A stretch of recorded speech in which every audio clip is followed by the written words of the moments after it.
Hi everyone, and welcome to my presentation entitled Multiple Magma Packages in the Platreef at Tweefontein is Grade Controlled by Magmatic Stratigraphy.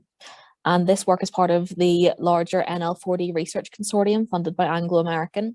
And we have several other PhD students, postdocs and master's students involved with the project, whose work you will hear about during the course of the conference. My work in particular is focused on understanding the magmatic emplacement of the northern limb and its mineralized units, and better understanding the Platreef stratigraphy. And all of these projects aim to feed into developing an overall holistic model for the northern limb. So just a very quick introduction for the Bushveld, because I'm sure most of us already know this, but it is the world's largest layered intrusion with world-class PGE grade held throughout. The northern limb specifically represents one of the world's largest PGE deposits, containing around 75% of global PGEs, as well as significant amounts of cobalt, copper and nickel. And the recent discovery of the Platreef, the down dip extension of the Platreef on the Thorm turf spit, has added to the global importance of the Platreef deposits. These deposits are currently being mined underground by Ivanplatz at Turfsprit, and Anglo has open pit operations at Sandsloot, Tweefontein and Overijssel. So Tweefontein, where this study is based, although it is not being mined currently, it does sit in the middle of two of the world's highest production PGE mines. So this study is based in South Tweefontein beside Tweefontein Hill, and here is an image of Tweefontein Hill taken from the northwest side. And this is an image taken from the top of Tweefontein Hill looking southwest. And here you can see the rough locations of the 3 drill holes used in this study. So why Tweefontein? Well, there is massive base metal sulfides present here, not seen throughout the rest of the northern limb. And it is located within a basement trough structure mapped by Paul Nex in 2005. And it's thought that this is a pre-Bushveld syncline structure, which has likely had an influence on the magma pathways during emplacement, and therefore may have also had an impact on where the grade sits. The footwall at Tweefontein is the Penge banded iron to the northeast, and the nature of the Platreef at Tweefontein has been previously outlined in a number of studies by Wagner in 1929, White 1994, and Naima et al. In 2005. And close to Tweefontein Hill, the Platreef has previously been described as being between 100 to 220 meters thick, dominated by pyroxenites with minor norite units. So these are the lithology logs for the 3 drill holes used in this study and an aerial view of their colors down here. And the Platreef stratigraphy mainly consists of Platreef pyroxenite units, which are separated by zones of remnant footwall rafts and xenoliths, formed mainly of hornfels, calc-silicates, and metasediments. The lithology key here on the right gives a general vertical stratigraphy for the Bushveld, but we can see here in these lithology logs that it is, in reality, it is a lot more complex, with numerous xenoliths and main zone style norites found deep within the Platreef. So we start with RTN21 to the southwest and move closer to the footwall towards the northeast through TN304 and TN303. And using the bulk rock geochemistry of these pyroxenite units, we aim to examine whether there is a key difference in the geochemistry of the pyroxenite units which have grade and those which don't have grade. And in doing so, we hope to establish a primary magmatic stratigraphy for the Platreef at Tweefontein, which we will be able to trace from the down dip area up dip towards the footwall contact.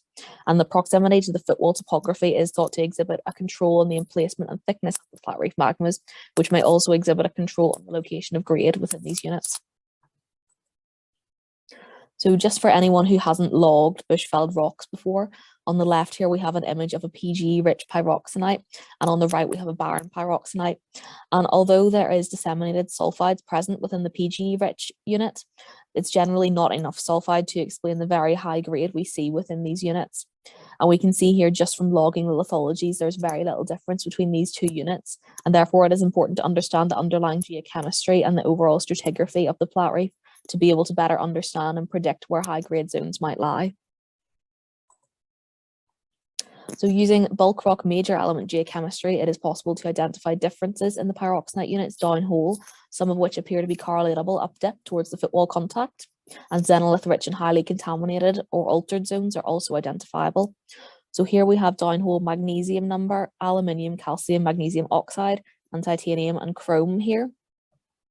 And we can see that these highly variable units are dominated by xenoliths and highly altered units, and the cleaner units here are the pyroxenite dominated units. And there's a lot of information on this slide, but the main areas I want you to focus on are highlighted here.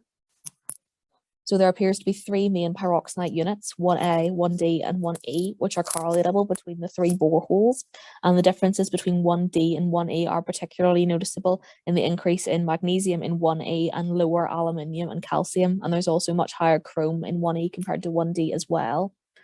Towards the bottom of 1E in TN304 and TN303, the appearance of dunnites and harzburgites increases the magnesium number up to close to, and in some cases above 80. And we hypothesize that this is the beginning of the Platreef to lower zone transition in the bottom of these drill holes. This transition isn't observed as well in the bottom of RTN21 due to the intersection of some calcilicate xenoliths in the unit 1F here at the bottom. So moving on to some binary major element plots, here we have aluminium versus magnesium for the three units we're going to be focusing on, 1A, 1D, and 1E for the three drill holes observed. And these three units give three different populations on this plot. So 1A is found mostly along the orthopyroxenite line, which is a typical Platreef signature. 1D is located more towards the norite zone, with higher plage and CPX, and 1E is located along the OPX to olivine mixing line, which reflects the occurrence of dunnites and harzburgites within this unit. Due to the intersection of calcilicates at the bottom of RTN21, the red data here, we don't quite see this transition as clearly at the bottom of this unit, but we hypothesize that this transition will be located further down.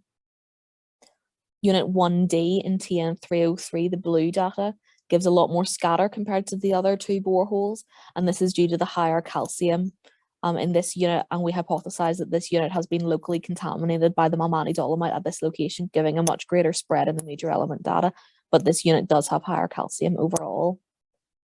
So from examining the major element compositions, going back to grade, 1A being the unit with significant PGE grade and 1D and 1E being barren, it appears that units which plot mostly within the pyroxenite zone are those which exhibit grade, and those which exhibit the norite or olivine bearing signatures don't contain grade.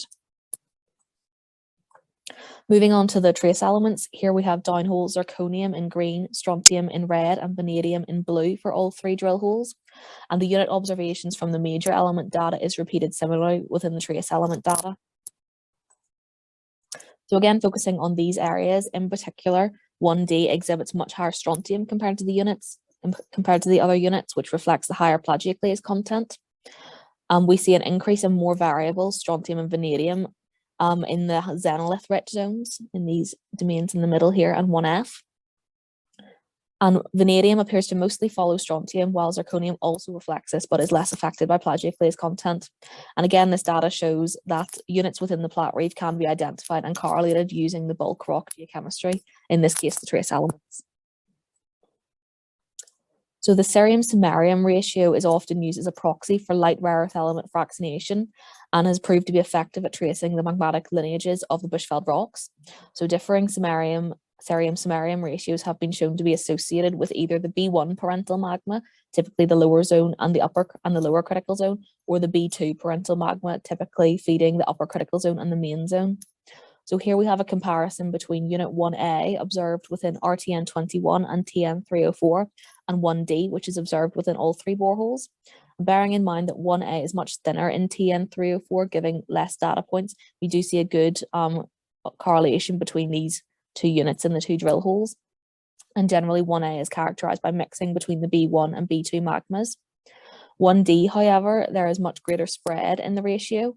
What is interesting here is that there's a good correlation between 1D and TN304 and TN303, the blue and green data points here, whereas in the major element data, TN303 was an outlier with much higher calcium, and 1D in RTN21 plots well below the ratios observed for 1A in the same borehole.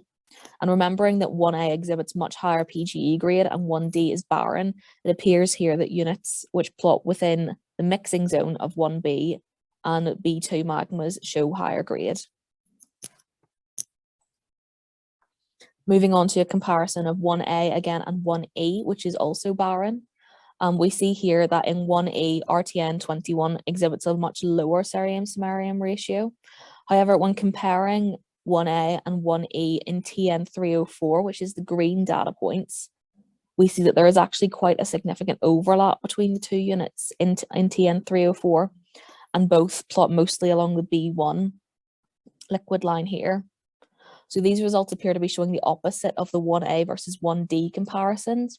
And we should also note that 1E is not fully expressed in RTN21 due to the intersection of the calc-silicate xenoliths, which may be due to why we see much lower cerium-samarium ratios and not more similar to the 1A values. So using the major and trace element geochemistry, it is possible to trace several of these pyroxenite units across the 3 boreholes towards the northeast. Note the units change in thickness towards the northeast, and generally the Platreef thins towards the footwall contact. And this thinning is actually greater than shown here, as the drill holes RTN21 and TN304 dip to the east, whereas TN303 is drilled vertically. Variations in unit thickness, particularly with unit 1A thinning and then cropping out altogether in TN303, shows that it may be difficult to correlate units beyond 3 to 4 boreholes. 1D within TN303 does differ to 1D in the other 2 drill holes with higher calcium, likely due to localized contamination. But with similar cerium-samarium ratios between TN303 and TN304, this shows they may be sourced by a similar magmatic lineage. So now returning to PGE grade, does the magmatic stratigraphy control grade distribution? Well, the highest PGE grade is held within unit 1A, whereas 1D and 1E are both barren while still displaying different geochemistries. When examining the cerium-samarium ratios for magmatic lineages, while 1D and 1A display very different signatures, 1A and 1E compositions overlap quite significantly, especially within TN304, showing a mostly B1 composition with a slight mixing of the B2 magmas as well. So if there are overlapping geochemistries between 1A and 1E, what else could be controlling the grade distribution within these units? And it could be a number of things, including pre-emplacement contamination, which is not being shown here, post-emplacement processes, including hydrothermal fluids and percolation of the sulfide melt, or it could be that there's more complex differences between the magma source of these units that is not being highlighted here. So just to summarize some of the final conclusions and interpretations, correlatable Platreef units have been found up dip towards the footwall contact at Tweefontein, but there is significant variation in the thickness and lateral extent. The thinning and then eventual cropping out altogether of unit 1A is hypothesized to be due to the erosion of the Platreef during main zone emplacement. Units with the highest PGE grade show potential mixing between the B1 and B2 magmas. However, units with similar or overlapping geochemistries do not always exhibit the same grade, i.e. the similarities between unit 1A and 1E, so there may be other factors at play here. So some questions which remain from this work include whether or not the Platreef units identified here are correlatable along strike at Tweefontein, and whether we observe similar stratigraphy and features further north in Sandslit and Zwartfontein. And the hypothesis of differing units belonging to different magmatic lineages is also to be tested further via a radiogenic isotope study, where we'll use isotopic compositions to help differentiate between differing magma sources and pre-emplacement contamination events to see whether these processes exhibit a control in grade formation. Many thanks for listening.